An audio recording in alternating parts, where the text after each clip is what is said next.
Welcome, dear listeners, to another irresistible tale here on Tales of Love.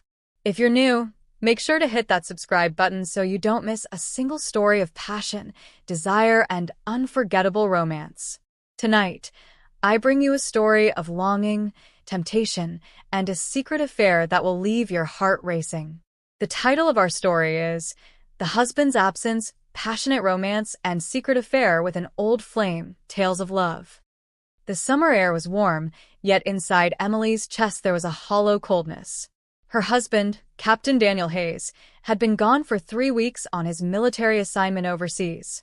The last kiss they shared at the airport was still etched in her memory, but the warmth had already faded, leaving behind a growing ache of loneliness. Nights were the hardest. The empty side of the bed felt like a void, a constant reminder of the silence that had replaced his presence. She would lay awake, staring at the ceiling, listening to the faint hum of the city outside, wishing she could hear his deep voice whispering her name. During the day, she tried to keep busy, grocery runs, morning walks, coffee at her favorite cafe. But no matter how much she distracted herself, she felt the craving for connection. A touch. A look. Someone to remind her she was alive, desired, and seen. And then fate intervened. It happened on a quiet Thursday afternoon at that very cafe. Emily was sipping her latte, lost in thought, when she heard a voice, smooth, familiar, and warm enough to melt through her solitude. Emily? Emily Carter. She looked up, her breath catching in her throat. Standing just a few feet away was Adrian Cole, the man she had once loved passionately in her college years. The one who had held her heart before life, distance, and choices had pulled them apart. His smile was the same, confident yet tender. His eyes, those stormy gray eyes she once drowned in, lit up at the sight of her. Time had only sharpened him, broader shoulders, a little more rugged, but still every bit the man who once made her feel like the only woman in the world. Adrian, she whispered, her pulse quickening. In that moment, the cafe seemed to fade away. For the first time in weeks, Emily felt her chest warm, her body awaken. And though she didn't know it yet, this unexpected reunion was about to set her on a path of forbidden passion, one she wouldn't be able to turn back from. Adrian slid into the chair across from her, his smile never fading. I can't believe it's really you. How long has it been? 10 years. Maybe more. Emily laughed softly, though her chest fluttered with nerves. Closer to 12, I think. You look different, but also the same. He leaned forward, resting his forearms on the table. And you look better than ever. Heat rose to her cheeks, and she quickly lowered her gaze to her coffee cup. Compliments from him still had the same effect, even after all these years. They caught up quickly about careers, travels, and the twists life had taken them on. Adrian had returned to the city after years abroad, now running his own design firm. He spoke with ease, his deep voice steady and smooth, and every word drew her in a little closer, tugging at the thread of nostalgia that still bound them. For a moment, Emily forgot about her empty house, her lonely nights. She was simply a woman again, laughing, smiling, and feeling the rush of being truly seen. When she finally glanced at the clock, she gasped. I should go. I didn't realize how late it's gotten. Adrian tilted his head, eyes lingering on her face. It's been far too long to let this be just a quick coffee. Let me take you to dinner tomorrow. No excuses. Her heart skipped. Dinner. A simple word, yet loaded with possibilities. She hesitated, biting her lip. Adrian, I'm married. I know, he said softly. But it's just dinner. 2 old friends catching up, nothing more, unless you want it to be. The weight of his gaze pressed against her skin, igniting something she thought she had buried long ago. She nodded before she could stop herself. All right. Dinner. The next evening, Emily stood before her mirror, smoothing down the silk dress that hugged her curves. She told herself it was just dinner. Harmless. But the way her pulse raced betrayed the truth. When Adrian arrived, dressed sharp and devastatingly handsome, the look in his eyes told her he noticed every detail about her. The restaurant was dimly lit, intimate, the kind of place where secrets could slip easily between shadows. They talked, laughed, and reminisced. But beneath every word was a current of tension, electric and undeniable. When their hands brushed across the table, neither of them pulled away. His fingers lingered, tracing lightly against hers, sending sparks rushing up her arm. By the time dessert was finished, the air between them was thick with unspoken desire. Emily knew she should leave, go home, remind herself of her vows. But when Adrian leaned closer, his breath warm near her ear, she shivered. "Let me walk you home," he murmured. Her lips parted, but no protest came. Deep down, she already knew. The line she had sworn never to cross was already blurring. Adrian walked her home that night, the quiet streets cloaked in soft golden light from the lamps. Emily's heels clicked against the pavement, her heart drumming louder with each step. At her doorstep, she hesitated, fumbling with her keys. He stood close, his presence radiating heat, his gaze locked on hers. "Emily," his voice was low, almost a whisper. "It feels like no time has passed at all." Her throat tightened. She should have told him goodnight and stepped inside. Instead, she found herself leaning just slightly toward him. Their eyes lingered, their breaths mingling in the small space between them. And then nothing. He didn't kiss her.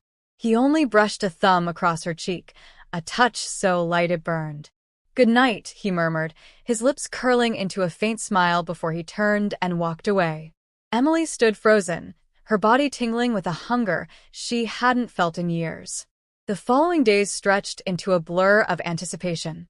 She couldn't stop thinking about him, his smile, the way his hand had lingered, the fire in his eyes. It wasn't long before they met again. At first, it was small, innocent encounters, coffee at the cafe, a walk through the park.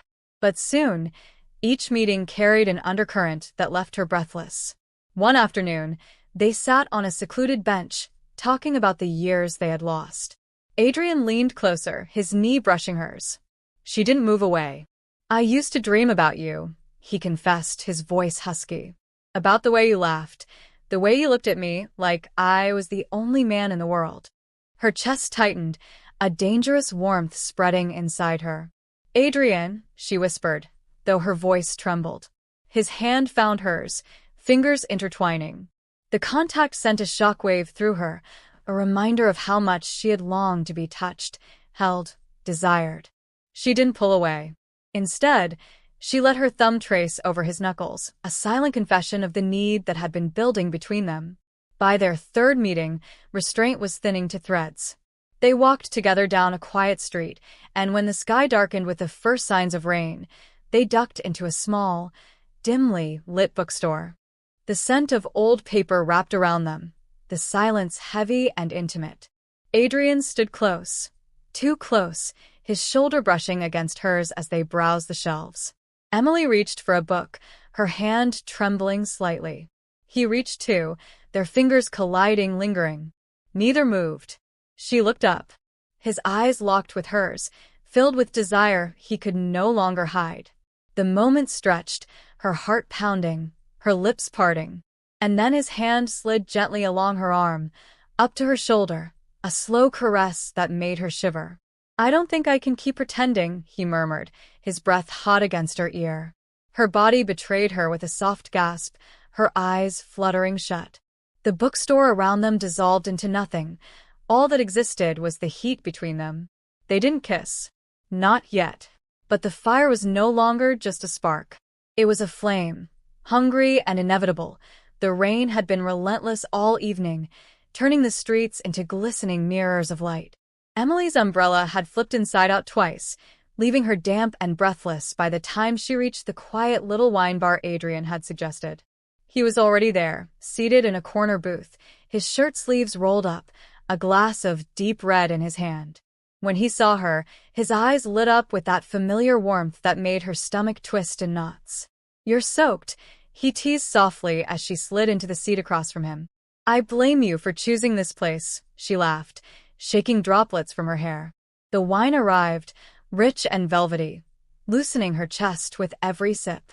Their conversation flowed easily, but underneath it, there was a weight, something unsaid, hovering between them. Their legs brushed beneath the table, his knee pressing into hers, and this time, neither of them moved. When the rain eased, they stepped outside together. The night was quiet, the air carrying the clean scent of wet pavement. Adrian walked beside her, close enough that his hand brushed hers with every step. At the corner of her street, they stopped. The glow of the lamplight spilled over them, soft and golden. Emily's breath caught as he stepped closer, his eyes searching hers. "Emily," his voice was low, roughened with restraint. "Tell me to stop, and I will." Her chest rose and fell, her body trembling. She should say it. She should push him away, retreat to the safety of vows and loyalty. But her lips parted, and instead of words of rejection, a whisper slipped out. "Don't stop." That was all it took. His mouth found hers in a kiss that was anything but gentle. It was hungry, desperate, years of longing colliding in a single moment. She gasped against him, her arms winding around his neck as he pulled her flush against his body. The taste of wine lingered between them, his tongue teasing hers, his hands sliding over her damp dress, down her back, gripping her like he'd never let her go. They stumbled against the wall of her townhouse, her keys clattering to the ground as he pressed her against the brick, his lips trailing fire down her throat. She moaned softly, tilting her head back, surrendering to the heat she had denied herself for too long. Inside, the door barely shut before his hands roamed her body, tugging at fabric, freeing skin. Her heart pounded in her ears, guilt and desire tangling in a dizzying storm, but every touch of his hands silenced the voice telling her this was wrong. His jacket hit the floor, her dress slipping from her shoulders, pooling at her feet. She stood before him in lace and trembling need, his eyes devouring her as though she were a vision he had dreamt of and never thought he'd touch again. "God, Emily," he whispered, his hands sliding over her curves. "I've wanted this for so long." Her answer was a kiss, fierce and unrestrained, as she pulled him with her toward the bedroom, both of them knowing there was no turning back. The first night was everything, a storm of passion, hands and mouths exploring, bodies tangling, the sound of her name spilling from his lips as if he worshipped her. Every kiss, every thrust, every gasp was a betrayal and a salvation all at once. And when it was over, as they lay tangled in the sheets, her chest still heaving, Emily stared at the ceiling with tears pricking her eyes. She had crossed the line. But when Adrian's arm wrapped tight around her, pulling her close, she realized she didn't regret it. Not yet the final night. It was raining again the night she knew it had to end. The storm outside mirrored the one inside her chest. Adrian held her close, his body pressed to hers in the sheets, and she let herself drown in him one final time. The sex was slow, aching, desperate, every kiss tasting of goodbye, every touch more intense because they both knew this was the last. He whispered her name like a prayer, his hands gripping her as if he could anchor her to him forever. When it was over, she lay against his chest, listening to the beat of his heart. For a moment, she wished she could stay there, in that stolen world where nothing existed but the two of them. But reality was waiting. Her husband would return soon. And though her body still hummed with Adrian's touch, she knew she couldn't destroy the life she and Daniel had built. She kissed Adrian one last time, slow and tender, memorizing the taste of him. "I'll always love you," she whispered, tears burning her eyes. "But this can't be forever." He said nothing, only pulled her close, burying his face in her hair. And when she finally left, stepping out into the rain, she carried with her the ache of passion and the sting of betrayal, both carved into her soul. When Daniel returned from duty, his embrace was strong, his smile full of love. Emily held him tightly, her secret buried in her chest. She had crossed a line she could never erase, but she knew it would stay hidden, locked away in her memory, where Adrian's touch and the fire of their affair would live forever. Her husband's absence had left her vulnerable, but it had also reminded her of something dangerous, how easily the heart can betray even the strongest vows. And yet, as she lay beside Daniel that night, she smiled faintly in the dark, because somewhere deep inside, She knew she would never forget the heat, the passion, the forbidden love that had made her feel more alive than ever before. And that, dear listeners, concludes tonight's story. Thank you for joining me on Tales of Love. If you enjoyed this passionate journey, don't forget to subscribe for more unforgettable tales of romance, desire, and secrets that burn in the dark.